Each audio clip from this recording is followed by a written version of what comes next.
हाय पिला माने अच्छा देखि कहल जीव शरीर गठन मरामती वृद्धि बा युवक मानकर गठन बा तैयारी सृष्टि किपरि हो पारे कहि पारे हाँ ठीक अच्छे ताहले कोष विभाजन फल संभव हो पारुछि ताहले पिला माने आज आलोच्य विषय वस्तु होछि कोष विभाजन से कोष विभाजन समूह विभाजन संबंध आज पढ़िए ताहले कोष विभाजन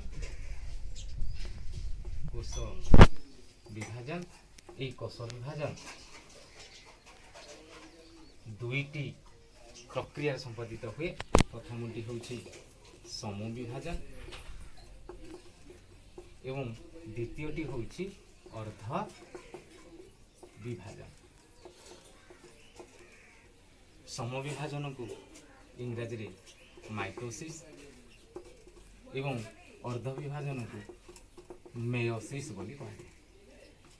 এই মাইটোসিস এবং মেয়োসিস জীব শরীর বা জীব জগতর কেଉଁ କେଉଁଠାରେ ସମ୍ପାଦିତ ହୁଏ ଏବଂ କିପରି ତାର କାର୍ଯ୍ୟ ସମୂହ ବିଭାଜନ জীব ଶରୀରର ସମୀୟ କୋଷ ବା କାୟକ କୋଷରେ ଏବଂ ଆଦ୍ୟାବସ୍ଥାର ଜାୟକ କୋଷରେ ହିଁ ସମୂହ ବିଭାଜନ ହୋଇପାରେ। ଅର୍ଧ ବିଭାଜନ ଯୁଗ୍ମକ ଗଠନ ଯେତେବେଳେ ହୁଏ ବା ଯୁଗ୍ମକ ଗଠନ ପାଇଁ ଅର୍ଧ ବିଭାଜନ ଦ୍ୱାରା ହିଁ ସମ୍ଭବ ହୋଇପାରେ। এই ସମୂହ ବିଭାଜନ ସମୀୟ କୋଷ ବା କାୟକ କୋଷରେ ଯେଉଁ ଆଦ୍ୟ ଅବସ୍ଥାରେ ଜାୟକ କୋଷର ହୁଏ ତାହା ଦୁଇଟି ପ୍ରକ୍ରିୟାରେ ହୁଏ। ପ୍ରଥମେ କୋଷର ନ୍ୟଷ୍ଟି ବିଭାଜନ ହୁଏ ଏବଂ କୋଷର କୋଷ ଜୀବକରେ ବିଭାଜନ ହୁଏ।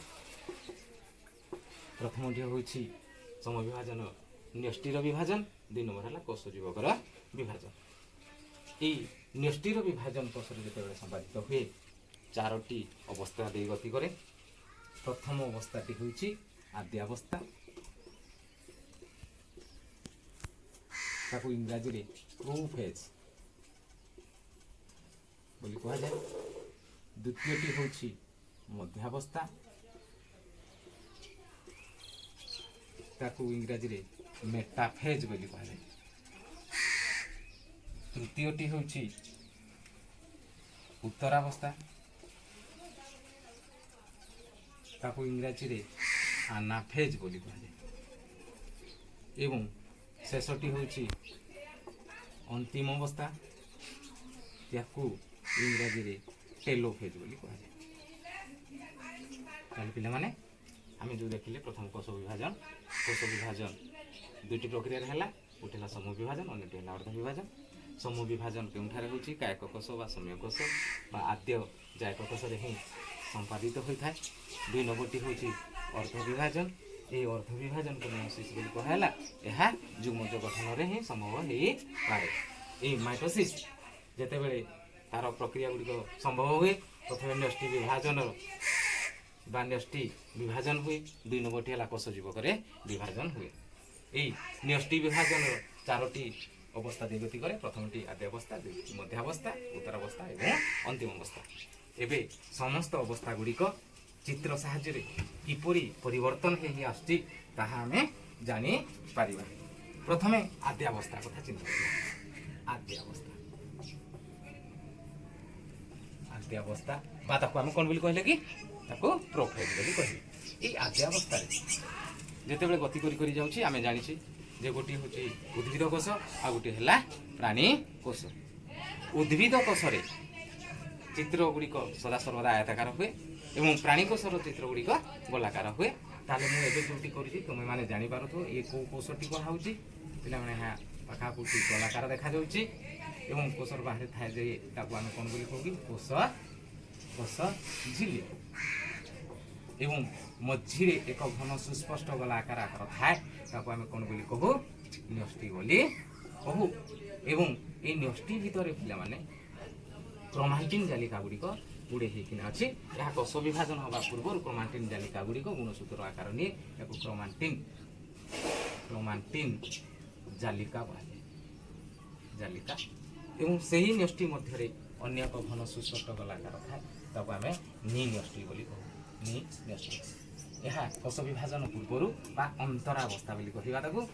ଅନ୍ତରାବସ୍ଥା ବେଳେ କୋଷର ସ୍ଥିତି ଏମିତି ଥାଏ। ଏହା ହେଲା ଆଦ୍ୟାବସ୍ଥାର ପ୍ରାରମ୍ଭିକ ସ୍ତରରେ। ତାପରେ ଆଦ୍ୟ ଆଦ୍ୟାବସ୍ଥା ବା ପ୍ରଥମ ଆଦ୍ୟାବସ୍ଥା ବା ପୂର୍ବ ଆଦ୍ୟାବସ୍ଥା ବୋଲି ତାକୁ କହିବା। ପୂର୍ବ ଆଦ୍ୟାବସ୍ଥା ପୂର୍ବ ଆଦ୍ୟାବସ୍ଥା ବେଳେ କ'ଣ ହୁଏ ନା ନ୍ୟଷ୍ଟି ଝିଲ୍ଲି ଆସ୍ତେ ଆସ୍ତେ ନ୍ୟଷ୍ଟି ଝିଲ୍ଲି ଟିକେ ଇଏ ହୁଏ। ଏଇଠାରେ ଥାଏ କ୍ରୋମୋଜୋମ୍ ଏବଂ ଗୁଣସୂତ୍ର। କ୍ରୋମାଟିନ୍ ଜାଲିକା କୋଷ ବିଭାଜନ ପୂର୍ବରୁ ତୁମକୁ କହିଥିଲି ସେ ଏକକ ଗୁଣସୂତ୍ର ରୂପରେ ହିଁ ଦେଖାଦେବେ।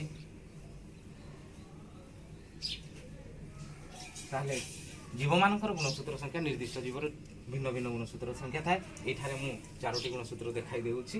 ଚିତ୍ରରେ ଦେଖ ଏକକ ରୂପରେ ଏହାକୁ ଆମେ କ'ଣ ବୋଲି କହିବା ଗୁଣସୂତ୍ର। ଏବଂ ଏହା ହେଉଛି କ'ଣ କି ନ୍ୟଷ୍ଟି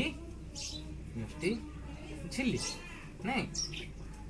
ଓକେ, এইଠାରେ ଆମେ ଦେଖିଲେ ଯେ ଏହାର ଅବସ୍ଥା ଭିତରେ ଯଦି ଆମେ କମ୍ପେୟାର କରିବା ତୁଳନା କରିବା ଅନ୍ତରାବସ୍ଥା ବେଳେ କେମିତି ଥିଲା ନା ତାପରେ ପୂର୍ବ ଆଦ୍ୟାବସ୍ଥା ବେଳେ କେମିତି ହେଲା।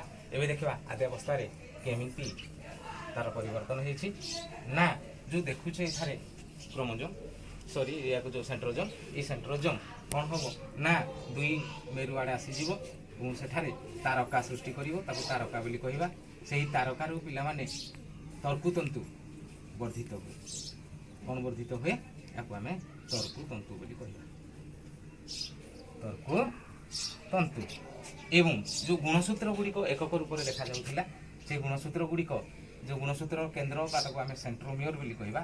ସେଣ୍ଟ୍ରୋମିୟର ବିଭାଜିତ ନ ହୋଇ ଗୁଣସୂତ୍ର ଗୁଡ଼ିକ ଅନୁଲମ୍ବ ଭାବରେ ବିଭଜିତ ହୁଏ।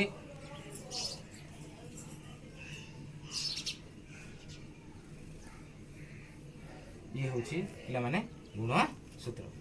ଏବେ କ'ଣ ଦେଖିଲେ ଏହା ହେଉଛି ଆଦ୍ୟାବସ୍ଥା।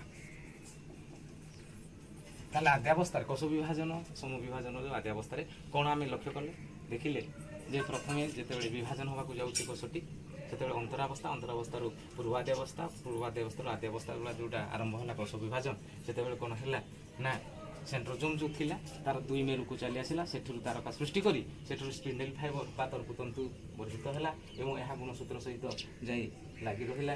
ଏବଂ ଗୁଣସୂତ୍ର ଗୁଡ଼ିକ ପ୍ରଥମେ କ'ଣ ଥିଲା କ୍ରୋମାଟିନ୍ ଜାଲିକାରୁ ଗୁଣସୂତ୍ର ଏକକ ଗୁଣସୂତ୍ର ରୂପରେ ପରିପ୍ରକାଶ ହେଲା ବା ବର୍ଦ୍ଧିତ ହେଲା ବା ତିଆରି ହେଲା। ସେଇ ଗୁଣସୂତ୍ରର ମଝିରେ ଥାଏ କ'ଣ କି ଗୁଣସୂତ୍ର କେନ୍ଦ୍ର ବା ତାକୁ ସେଣ୍ଟ୍ରୋମିୟର ବୋଲି କୁହାଗଲା। ଏବଂ ଏଠାରୁ ସମ୍ପୂର୍ଣ୍ଣ ଭାବରେ ନ୍ୟଷ୍ଟି ଝିଲ୍ଲିଟି ଅଦୃଶ୍ୟ ହୋଇଗଲା ଏବଂ 2 କେନ୍ଦ୍ରରୁ 2 ମେରୁରୁ ତର୍କୁତନ୍ତୁ ଗୁଡ଼ିକ ଗୁଣସୂତ୍ର ସହିତ କ'ଣ ହେଲା ଲାଗିକି ରହିବ। ଏହା ହେଉଛି ଆଦ୍ୟାବସ୍ଥା। ଆଦ୍ୟାବସ୍ଥା ପରେ ଆସେ କେଉଁ ଅବସ୍ଥା କହିଥିଲି କି? ହଁ ଠିକ୍ ଅଛି, ମଧ୍ୟାବସ୍ଥା। ମଧ୍ୟାବସ୍ଥାରେ କ'ଣ ହୁଏ ନା ମଧ୍ୟାବସ୍ଥାରେ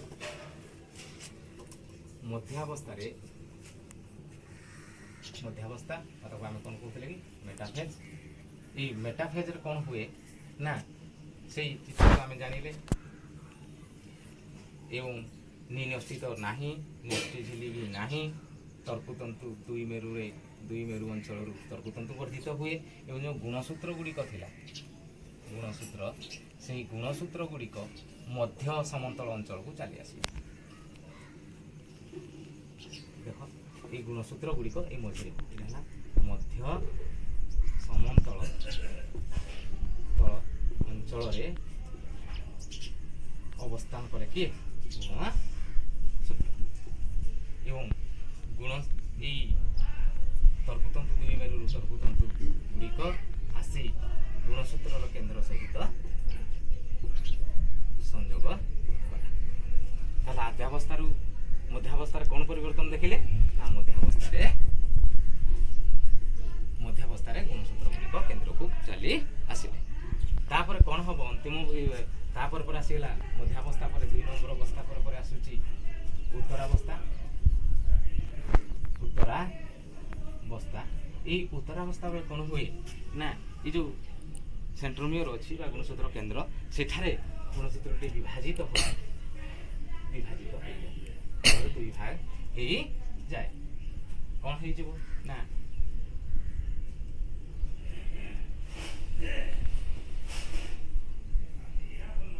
ଦୁଇ ଭାଗରେ ବିଭକ୍ତ ହୋଇ ତାହା କ'ଣ ହେଉଛି ନା ଭି ଆକାର ଧାରଣ କରୁଅଛି।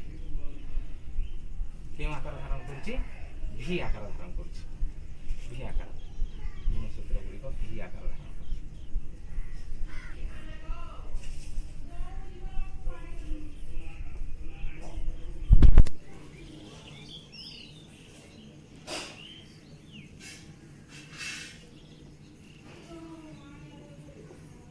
এই ତର୍କୁତନ୍ତୁ ଆସିବା ଫଳରେ ଏହା ଭି ଆକାର ଧାରଣ କରୁଥିବା କ'ଣ କି ଗୁଣ ସୂତ୍ର। ଏହା ହେଉଛି ଉତ୍ତରା ଅବସ୍ଥା। ଉତ୍ତରା ତାପରେ ଏଇ ଉତ୍ତରାବସ୍ଥା ପରେ ପରେ ଆସିଯିବ ଅନ୍ତିମ ଅବସ୍ଥା। ଅନ୍ତିମ ଅବସ୍ଥା କ'ଣ ହବ ନା ଏ ଯେଉଁ ଅଛି ଆମର କୋଷ ଝିଲି ତାହା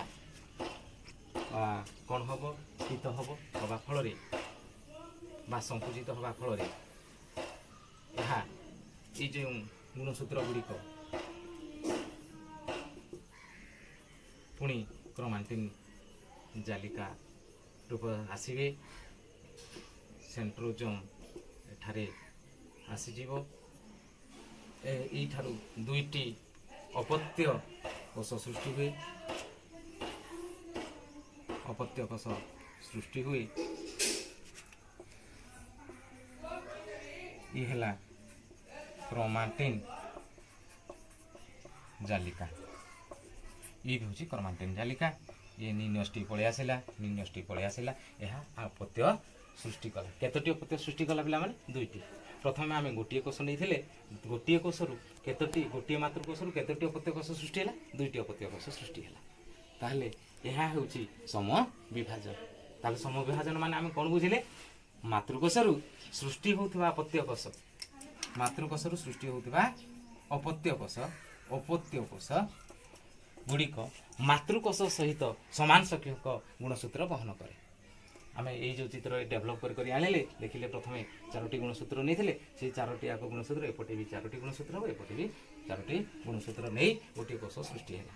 ତାହେଲେ ଏଇ ଗୁଣସୂତ୍ର ଗୁଡ଼ିକ ନିର୍ଦ୍ଦିଷ୍ଟ ଥାଏ। ମନୁଷ୍ୟ ଶରୀରରେ କେତୋଟି ଥାଏ? ମନୁଷ୍ୟରେ 46ଟି ଗୁଣସୂତ୍ର ଥିଲାବେଳେ ବିରାଡ଼ିର 38ଟି ବେଳେ ମକାର 20ଟି ଭଳିଆ ଗୁଣସୂତ୍ର ଥାଏ। ତାହେଲେ ଯେତେବେଳେ ସମବିଭାଜନ ହୁଏ ସେତେବେଳେ ଗୋଟିଏ ମାତୃକୋଷରୁ ସୃଷ୍ଟି ହେଉଥିବା ଅପତ୍ୟ କୋଷ ଦୁଇଟି ପ୍ରତ୍ୟେକ ମା କୋଷ ସହିତ ସମାନ ସଂଖ୍ୟକ ଗୁଣସୂତ୍ର ବହନ କରେ। ତାହେଲେ ଆଜି ଆମେ ସମବିଭାଜନ ସମ୍ବନ୍ଧରେ ଜାଣିଲେ। ଧନ୍ୟବାଦ।